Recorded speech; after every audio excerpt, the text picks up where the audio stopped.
Can loneliness make someone so weak that they forget right and wrong? Today's story is about a woman who deeply loved her husband, but loneliness pushed her to a dangerous point. Imli's story. Imli had been married for 5 years. Her husband, Rohit, worked for a multinational company and lived abroad for his job. She loved him dearly, but ever since he left, her life felt empty. Every day was the same: loneliness, a silent home, and unfulfilled emotions. Imli spent her days doing household chores, but nights were her worst enemy. One day, a new postman, Ravi, started delivering letters to her house. He was cheerful and talkative. Every time he came, he exchanged a few words with Imli. She enjoyed these small conversations. It felt good to have someone to talk to. Slowly, their talks grew longer. It wasn't just letters being exchanged anymore. Their eyes started speaking a different language. An unspoken connection was forming. The turning point. One day, when Ravi came to deliver a letter, Imli opened the door, but this time there was a strange hesitation in her eyes. Ravi smiled and asked, "You look lost in deep thought today." Imli didn't reply, but Ravi could sense her uneasiness. The next day, when Ravi arrived, Imli left the door open for a little longer than usual. Ravi gently held her hand. She did not pull away.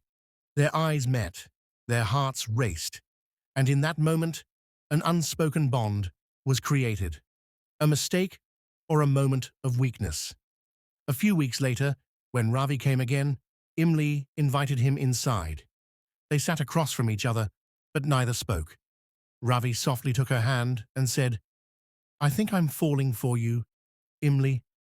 Do you feel the same?" Imli remained silent, but her eyes said everything. Suddenly, Ravi leaned in and placed a soft kiss on her lips. A storm of emotions surged inside Imli. She pulled back for a moment, but Ravi gently held her hand again. This time, she did not stop herself. They came closer, and that night became their first and last together. Regret and realization. The next morning, Imli woke up, feeling guilty. She looked at herself in the mirror and realized she had made a terrible mistake. She knew her husband truly loved her, and everything that had happened was just a result of her loneliness. At that moment, she decided to end this relationship. When Ravi came again, Imli firmly told him, "What happened was wrong. I am going to make things right now." After that, Imli opened up to her husband. She shared her emotions, and together they decided to give more time to their relationship. The lesson. Sometimes, loneliness pushes us to make choices that can ruin our lives. If you ever feel lonely, don't run away from it. Work on your relationship. Talk openly with your partner, because a moment of weakness can lead to a lifetime of regret.